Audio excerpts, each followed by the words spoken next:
Hey y'all, hey, happy Wednesday, happy Winning Wisdom Wednesday. It's been a while since I've been on here and been live, but hopefully you're here to join me today as I'm going live for Winning Wisdom Wednesday. It has been a long time since I have done that, but I want to try to start back going live and try to start back engaging with you all. I'm also considering possibly opening up another Facebook group as well too, because there's just so much that is going on, and I want to make sure that I'm keeping you all abreast of what's happening in terms of business, the economy, life. For a lot of people, it is life in, but even for those that it may not necessarily be life in for, and you have the ability to just be able, that's still a good thing, right? So I want to talk about what's happening right now. There's actually two things that are happening right now. One thing that is happening right now is the great wealth transfer. But the other thing that's also happening right now is the great skills transfer, is what I like to call it as well. And just in the assessment of things, of how things have been going for the past, what, 5, 6 months now, there has been a lot that has come down the pipeline. There have been a lot of things that have come up that a lot of people were not prepared for. And so a lot of people right now are feeling maybe a little bit stressed, maybe a little bit overwhelmed, maybe a little bit underwhelmed, maybe a little bit, chaotic, maybe trying to figure out like how to work through so much confusion as things just constantly kind of keep being thrown out there in terms of the economy, life, things that are just going on around us, right? But more so focusing on my career professionals and my people who are in business. What does it look like now for you to actually do that business and to be in your career and to actually love what you do, or either be thinking about a pivot? What does that transformation or that transition look like, right? And I always speak from a point of a transformational perspective, right? So in terms of the great skills transfer, what we're talking about today, for the past few months, I know I have been going in on digital skills very, very heavy. And actually, I've been going in on digital skills for years, right? But for just like the past, we'll say the past year, for sure, right? Especially since I started doing like my lunch and learns with my partnership with ADP. I'm hoping to build additional partnerships with other organizations because this stuff is really, really important. And I think people have kind of undermined what the importance of it is. So, like I said, I kind of just want to talk about that a little bit. But here's the thing, if you're tuning in, let me know that you're here so I can speak to you. Also, let me know, how you're feeling about the things that we're going to be talking about today, and share this video with somebody because I'm pretty sure we're not the only people who may be curious about what this great skills transfer and this great wealth transfer actually looks like. I think that there are multiple people that might want to actually speak on it, but they haven't really come to grips with what's actually happening yet, if that makes sense. So, for the people that have been paying attention and the people that have been getting down and dirty in the weeds, trying to figure out, how to pivot, what's your next move, whatever that looks like to you, you already know that you're having to try to figure out right now in this moment, how can you do what you're doing either differently, better? How can you serve what I would like to say a higher or wider audience, whatever it is that you're looking to do, right? You're trying to figure out how to either improve it or master it or take it to another level. And what I like to talk about is something that I introduced last year in terms of what I talk about in my business to my clients, to potential people that want to work with me. There are only three ways right now that you can do anything with your business. Okay. And I want you all to take notes as we walk through this and talk through this, right? And I'm talking off of the dome. Very seldom do I have like notes or whatever, but I want you all to really grasp what I'm saying. There's only three ways that you can actually do your business and like take it to the next level right now, right? You have the ability to go higher, which is you're looking to actually serve a higher clientele. This is high ticket, more so B2B, B2G, direct to organizations, maybe other nonprofits that actually have spending budgets, those types of things. You're gonna go higher and serve that type of clientele so you can get paid more, which in turn helps you stretch out your cash flow more. Or you're either going to go wider, which is going to require you to have some systems in place. You're going to have some systems in place, some processes in place. You're going to have some very solid strategies in place that are going to be able to assist you into going wide, because once you decide to go wide and do a mass market, it's very, very different than you actually doing what you would normally do, right? Just focusing on a very targeted, group of people, whatever the case may be. But if you are going to go wider, you have to take upon the responsibility that you're going to have to probably step back and build out some back end things that are going to help facilitate that process and that strategy of you going wide, right? So if that's your desire, a lot of what I'm talking about this week, hey Laura, a lot of what I'm talking about this week and some events that I have coming up this month are going to be what you need to be falling in line to participate in, right? Because if you're looking for your business to go wide, you really need systems to work for you.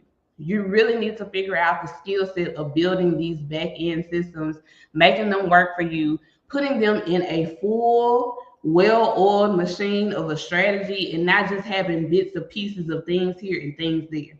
So, what I have found in almost my 8 years of being a business consultant and business coach is that small business owners, they like to get pieces. They like to pick up little pieces of different things and try to bring them together, even though they might not fit the best together, right? But when you are really truly trying to launch something in the right way, you're really trying to build something in the right way, you're really trying to put a new offer, a new product, or your core offer, a product, or whatever out there in the right way. What the internet doesn't talk about enough is how you have to step back to kind of build that. Now, you can build the momentum, the excitement, or whatever of that while you're doing that, but you have to schedule time to actually build the back end of what that looks like. So when you get ready to launch something, you're not launching to crickets.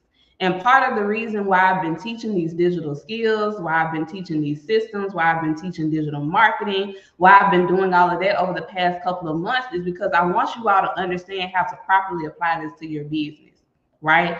And if you have been somebody who has taken some of my classes and you haven't moved on to the next step, to figure out how to properly apply these things to your business, I need you to wake up, right? I really, really need you to wake up, because there is no longer any room or any space of any capacity for you to be able to just absorb information and not do anything with it. We have passed, that train has passed, right?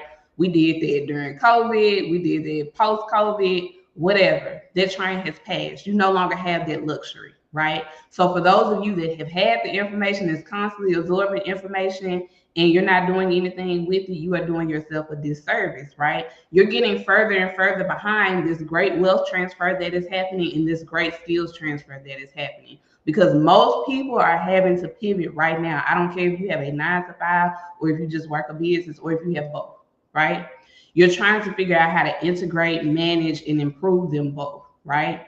So that was the second one, talking about going wide. You need systems to support you in that effort. You have to integrate those and implement those and stop doing things in pieces. It has to be a well thought out strategy, has to be a well pieced together strategy, and it has to function like one whole machine, right?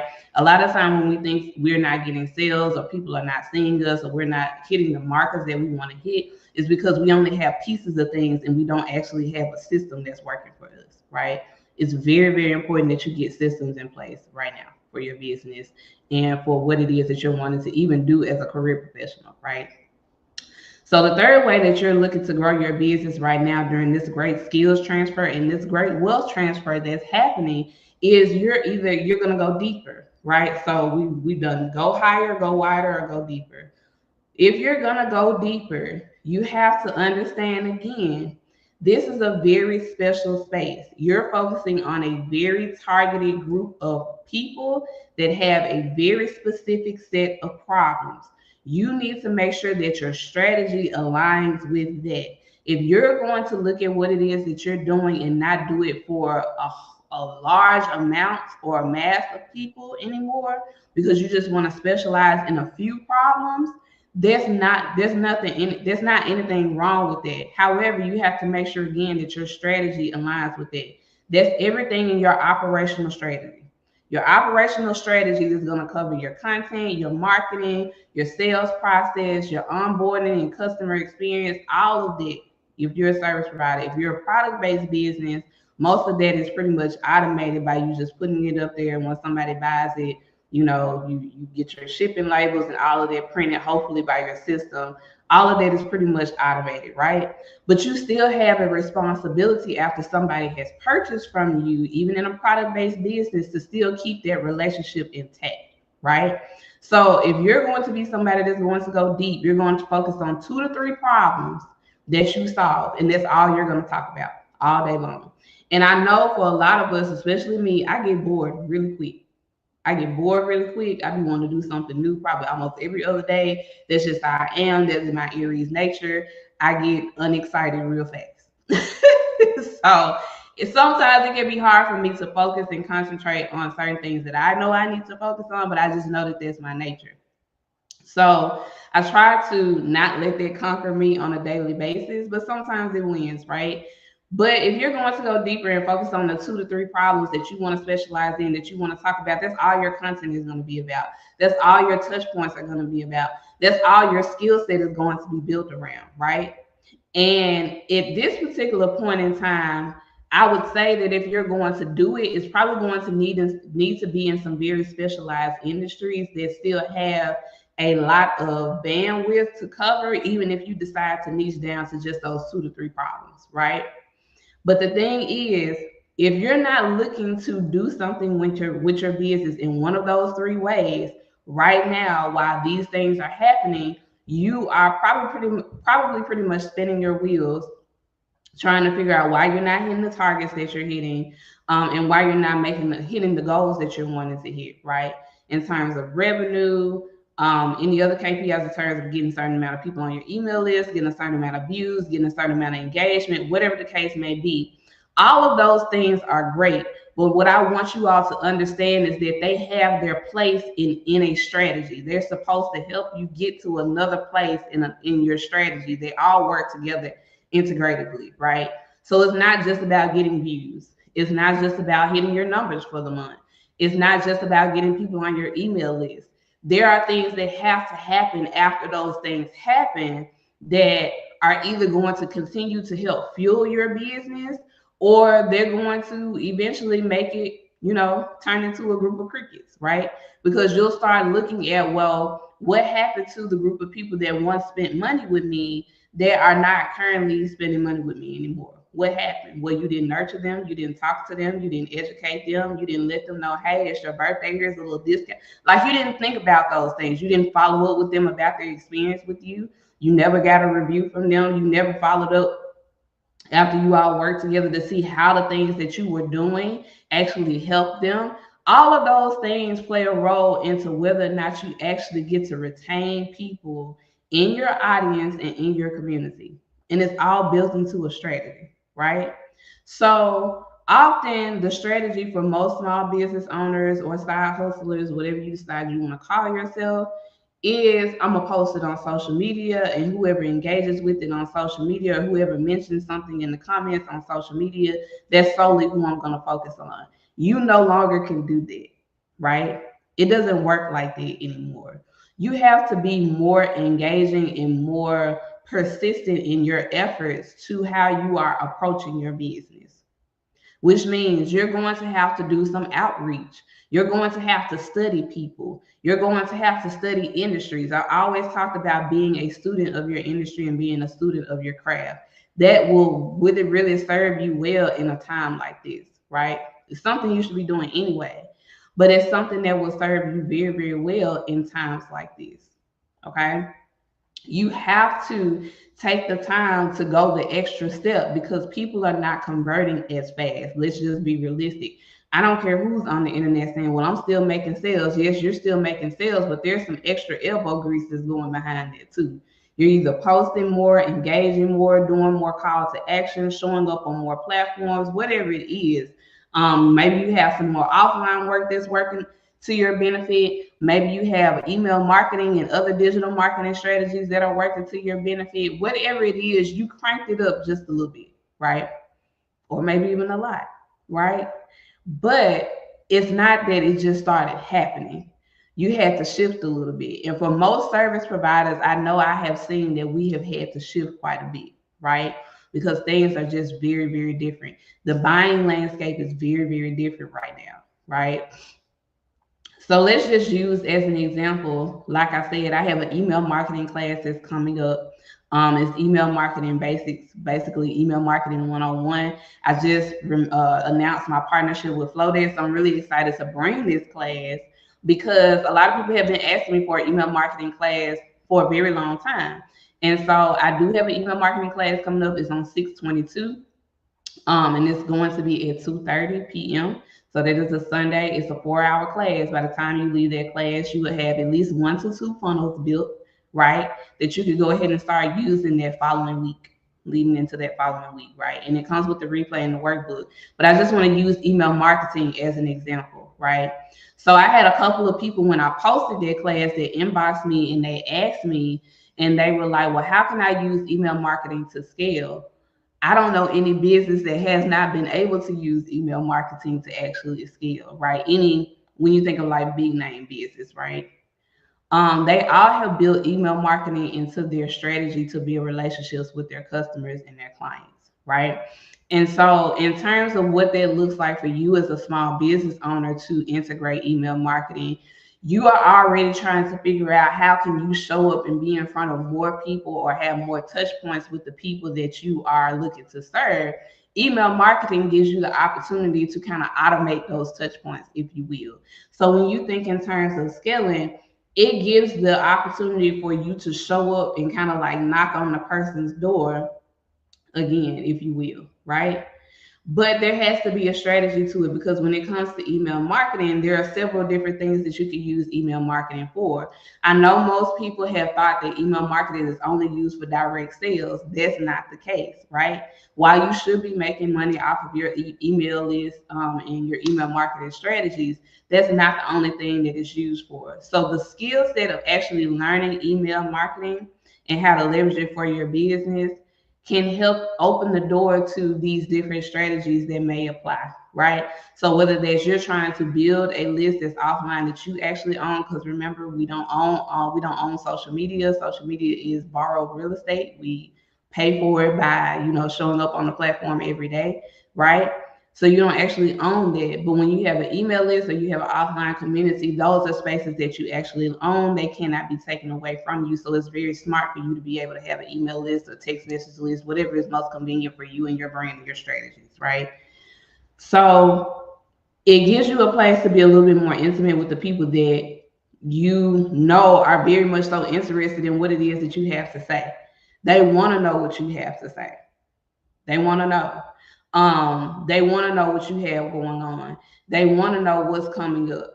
They want to know how they can be a part. They want to know so they don't miss out on your next event, your next class, your next service, your next lunch, whatever it is. Those are the people that really, really want to know. So why not give the space to allow people to come in and find out, right? Find out things that you wouldn't necessarily post on social media. And I know that's kind of where it gets a little bit sticky because you still may post some of the things on social media, but going into email, it gives you an opportunity to go a little bit more deeper than you possibly maybe would on your social media platform, right? For a lot of you all that don't like to do long form content, it's a great redirect to how people can find out more and become more personable with you. For those of you that like to only do like the short form content or to quickly reference people to direct them to other spaces, right? It's a great strategy for you to have for that, right?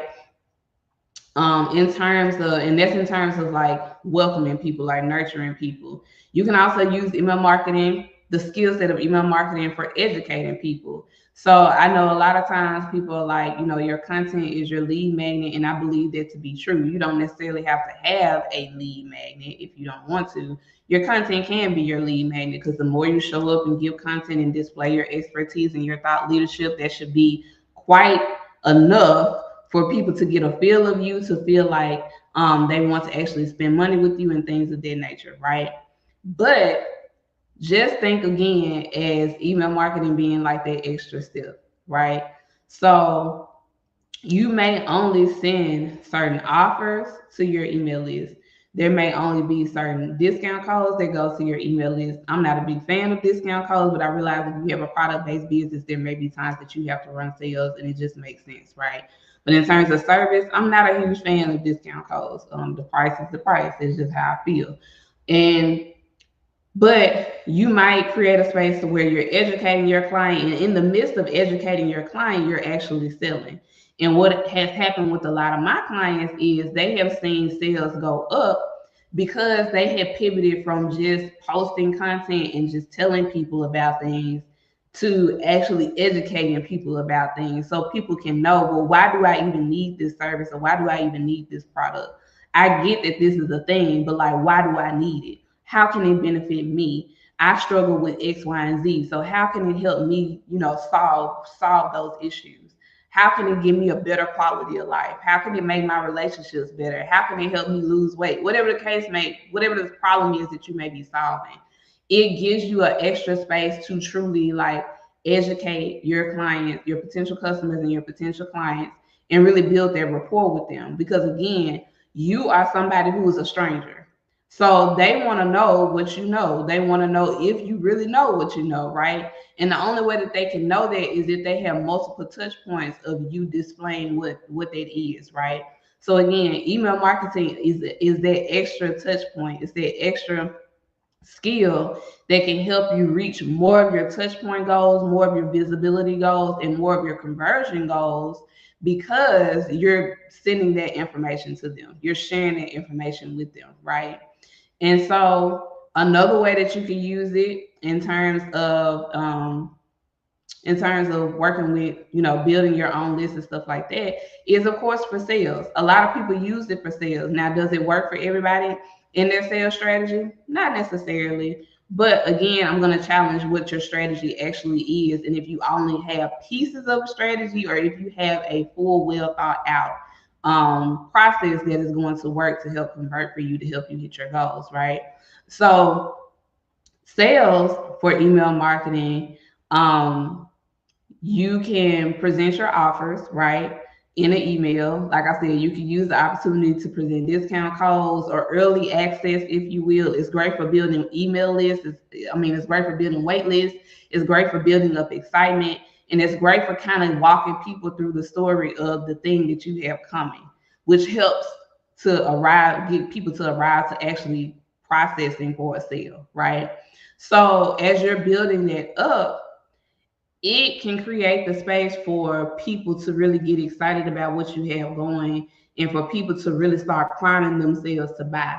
Because the thing is, people don't not know that they need to buy. Psychology tells them that if I see a price tag on something and I want it, I need to buy it. But the process behind it, the thought process behind that is, why do I need to buy it? What is the benefit of the transformation that it's going to give me? Email gives you the space to be able to present that, right? Yes, you can present that on social media as well too, but for the people that are already warmer, those are the people that are on your email list, they're already warmer, right? So why not use that time to really engage with those warm leads and turn them into hot leads? They're already warm. People on social media are pretty, cold, right?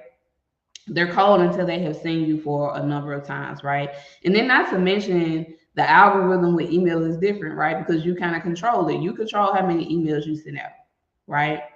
Versus being on a social media platform, you don't get to control what the algorithm is. You don't get to control when you're seeing, how it's displayed, any of that, right? You just have the responsibility of sharing the content and hopefully hoping that it reaches the right people. But here's the thing, I've kind of said this in the past before, the algorithm is not real. The more you show up, the more people gonna see you. And that's just point blank period. Like, that's just it. Like, you have to show up more for people to see you. The only reason that you're not necessarily getting that is because you're not showing up enough. So you're not posting enough content, you're not engaging with people enough. And to some extent, depending on what it is that you're posting about, some things get more traction than others. I get that. We've all kind of ran through the background of what that looks like and stories of that and stuff like that, how the algorithm favors different types of content. I get that.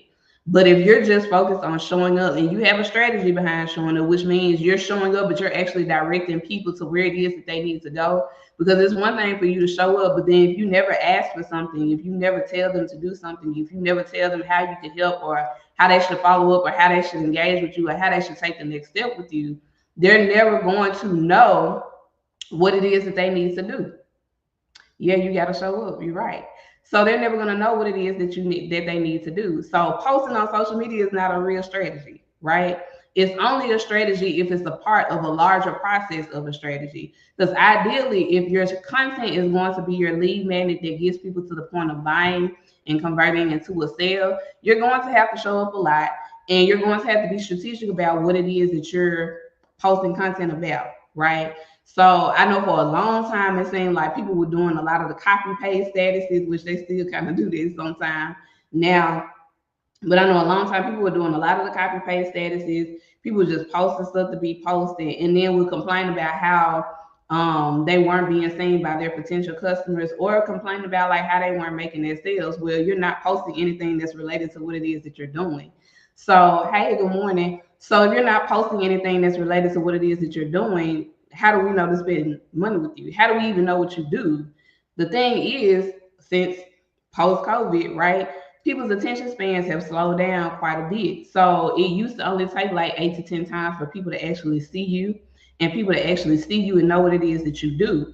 So now, if you're focusing so much behind the scenes trying to spin your wheels about what it is that you need to post and how you need to show up and what time you need to post it and what platforms you need to post it on versus just posting it, and having a strategic process behind just posting it, you're wasting even more time in terms of visibility and people actually seeing you to convert them over into a sale, right? Because the goal is for you to do that. That's what it's for you to do. So people now have to see you, I'm gonna say 18 to 20 times now, because people's attention spans are so much shorter because of COVID that it takes a while for somebody to see you on the timeline and be like, oh my God, this is what they do. I just remembered. So I know we like to get, even me myself, like to get bent out of shape sometime about when people post like who made cakes. Y'all know who made cakes. Stop posting this stupid stuff. Like y'all know who made cakes. I need a business coach. Y'all know who business coach. Stop posting this stupid crap. Like y'all know that. Just say that you don't want to pay the price. That's a whole nother conversation. But just say that you don't want to pay the price because y'all know these things. But then the thing is, like, y'all be looking for people to give y'all like a free handout. But I ain't gonna get on their platform today. Anyway, so the thing is, if you have to show up at least 18 to 20 times for people to actually realize, like, oh, she's a life coach, or oh, she's a business coach, or oh, he does this, or oh, she does that, that means you're going to have to do that across all the platforms that you are on, right? So when you put that into perspective, sales is just a relationship game and a number game. So if you're not giving yourself enough opportunities to get your yes, you're not going to get any yeses. It's going to seem like it's not working, right? But if you only talk to 5 people, and out of the 5 people, you got maybe all 5 no's, you might have got 1 yes, but you might have got all 5 no's. You haven't talked to enough people to give yourself the opportunity to actually get a yes, if that makes sense.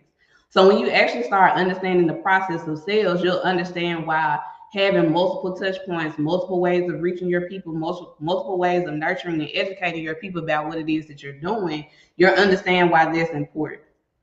And so when you start looking at what we were talking about today, the great skills transfer, a lot of you all have skill sets from when you were at your 9 to 5 or where you're at currently, if you're still there. A lot of you all have skill sets that you were doing in your 9 to 5 that for whatever reason, when you started your business, you stopped doing, you didn't want to do them anymore, or you didn't really understand like how they transfer over and how you should be leveraging them right now, as how you should be leveraging them right now in your business as a business owner, a side hustle, whatever it is that you're doing. This is the opportunity, especially if you have a 9 to 5, for you to go ahead and build that out and figure out like how to transfer those skills over. Because in the midst of the great wealth transfer and the great skills transfer that's happening right now, you have to know how to convert those over so you can pivot, so you can expand your business, so you can grow your business. Because again, the business landscape looks very, very different. Like I said at the beginning, there's only 3 ways that you're really going to grow your business right now. Only three ways. Go higher, go wider, or go deeper. Those are the only things that you have. Or quite honestly, pivot completely. Because a lot of people are pivoting completely, which is not a bad thing. Because sometimes you just need to do that, right? But keeping those things in mind will help you understand the landscape a little bit better. It will help you understand why getting in to learn about these different skills that you need to have in terms of AI coming in. I know some people are freaking out about how AI is going to take over and do this and do that. Listen, AI can only do what we program it to do. It can only do what we tell it to do. So at the end of the day, you as the original creator or the original director of what you're telling the AI to do, it can only do what you tell it to do. So it's not going to necessarily come in and take over. It will replace some people's jobs. It will replace some things that we do in everyday life, but you still have to understand like those things are still being programmed by human beings, right? So it's not going to be like a complete takeover. But you need to get to a point to where you're trying to figure out how to make it your friend, how you're trying to make tech and AI your friend, how you're trying to make it work with you and what it is that you're wanting to do.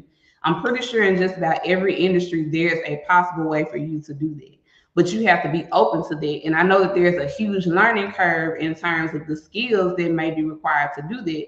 But again, you're no longer in the space where you can just ignore it anymore. And that's why a lot of people kind of feel like overwhelmed right now. That's why a lot of people are trying to figure out like how to pivot. That's why a lot of people are trying to work through like what's their next step, what's their next version of whatever it is they actually have right now, or just what their next thing is, right? Because they're trying to figure out like how do I integrate this into what it is that I already do, and how do I make it work for me to my advantage? And a lot of people aren't sure of how to do that yet. I will say that one of the biggest things you should be focused on is teaching what you know.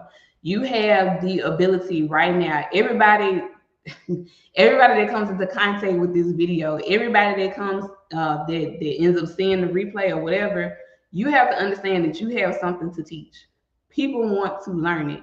If you can't figure out nothing else that you want to do, teach people. There is somebody out there that wants to learn what it is that you do so flawlessly, so effortlessly, something that just comes supernatural to you. There's somebody out there that wants to learn it. They want to know, right? So that one of the easiest pivots that you can make into your business is to, especially if you're a service provider, is to not be so service heavy, if you will, but figure out like how can you take that and make it into your profitable IP, your intellectual property that you can sell without you having to actually like physically show up or do much of anything, if you will. But you can still sell it, and people can learn from it, and people can benefit from it. It can help continue to build the economy and continue to build economically the communities and stuff that we are in, right? Because at the end of the day, like that's the goal. So when you start looking at it from that perspective, you can start looking at, well, how can I take this into the community, to the different organizations or the different businesses that might be able to benefit from this? How can I sell my IP to them? Because there's still corporations and people that need sales training. There's still corporations and people that need marketing. They're all trying to figure out how to do this digital transformation with AI. They want to buy our books. They want to buy our ideas. They want to buy our workshops. They want to buy all of those things. So don't even just think about just only being consumer focused, right? There are other people that you can sell your IP to. But if you've never taken the time to actually put it together, put it in a platform and make it sellable, and to actually be able to pitch it to people, it's always going to make it feel like you're stuck. But what I just want to emphasize is one of the best things that you can do right now is just figure out how to get your stuff on a platform that is easy for people to access and to make money off your intellectual property. Like, what can you teach people? You should be trying to figure out what your curriculum is for what it is that you want to teach. For me, I know that I could teach people to be virtual assistants. I could teach people to be online business managers because I'm very systems oriented. I know how to work the back end systems. I know how to do everything from an operational perspective. That's where a lot of small business owners struggle. Then as well too, as service providers, you have to understand about the great shift that's happening even with people that are working 9 to 5s, right? We're getting to the point that where I think they said by like 2050 or 2035, somewhere up in there. Over 50% of workers right now are going to be gig economy. They're going to be consultants. They're going to be some sort of service-based business. They're either going to be doing that full time or as a side hustle. They're not going to be, only working their jobs, right? Because people are having to pick up extra things to have extra income. So most people are going to be transferring over into doing gig work or freelance work as a side hustle or as a full-time thing. And those people are going to need help. They're going to need people like VAs and OBMs and operations focused people to figure out what that looks like for their small business or their side hustle to come in and assist them. So when you start looking at the things that are transferring and that are actually going on around you, things start making sense, and you can pinpoint where your areas of opportunity are in terms of what your skill set is that you have, how you can pivot, and how you can help assist others become more comfortable with their transition, because it's coming, right? Especially a lot of people who have previously retired, they're actually coming back into work. They're coming back into work as consultants, right? Then you have people like the baby boomer generation who already have businesses, but a lot of the newer age generation, the Gen Zs, they don't really want to take over those operations. But at the same time, it doesn't mean the operation is going to stop. So how can you as a person come in and present to them like you could take over their business, already go ahead and purchase a cash flowing business, but come in and make it more technology sound. So you're not having to do so much manual work. That's where the selling point kind of comes in, right? With that, for you to not feel like it's just another job. So you have to get to a point where you can figure out how to make these transitions and these areas of opportunity work for you, because they're out there, they're available. People need help, but you have to show up. You have to present yourself. You have to show the thought leadership that you have. And if you can't do that, it's going to be very hard for people to want to spend their money with you, because people are holding their purses a whole lot tighter now than they were 5 years ago. So you have to really show up and display what that looks like. And I always tell my clients, like, social media is just social media. It's a tool. Use it for what it is. Use it for your portfolio. When somebody goes on your page, if they decide they want to Google you, whatever it is, by the time they get there, those first 3 posts or whatever they see on your page, your pin post or whatever, they should be able to look at those first 1 to 3 posts, and within 30 seconds to a minute be able to tell whether or not you know what you're talking about, they want to book you and spend money with you, and that they can trust you. They should be able to automatically discern that from just what those first 3 things are on your page. It shouldn't take them scrolling down your page a lot for them to figure out like what it is that you do, whether or not you're trustworthy, whether or not you're good at it, any of those things. Those first 1 to 3 posts on your page in 30 seconds to a minute, maybe 2 minutes, they should be able to see what your portfolio looks like, and make a decision in terms of either buying, partnering, whatever it is that they want to do. They should be able to make a very clear decision about what it is in that small amount of time. But if your page is not set up like that, you won't know. Which, going into that, I have a free lunch and learn that's coming up about building your first, building your core marketing funnel. And I'll be able to show you what that looks like in terms of not having any tech, but also using tech. But the example that I always like to use is how you can build a funnel without using tech, because a funnel is just a fancy word for process. It's just a fancy word for you basically getting people from point A to point B. And that's really all it is. But when people hear funnel, a lot of the time um, they think of it being the system or the technology or the platform that you have to use and that you have to buy to be able to make it do all of these things. While that is somewhat true, that's not the only thing that a funnel is, right? A funnel is just simply a process. If you can get people from point A to B to buy without having any like tech or systems in place, that's still a funnel. It's still a process that somebody went through, right? So I'm doing a free lunch and learn on June 10th. It's virtual this time. The lunch and learns that I usually do with ADP are not usually virtual. They're usually in person. So if you're somebody who has been wanting to attend one of my lunch and learns, but hasn't had the opportunity to do so because you don't live here locally, you have the opportunity to do so by registering. You can register at the link in the caption. and it's free.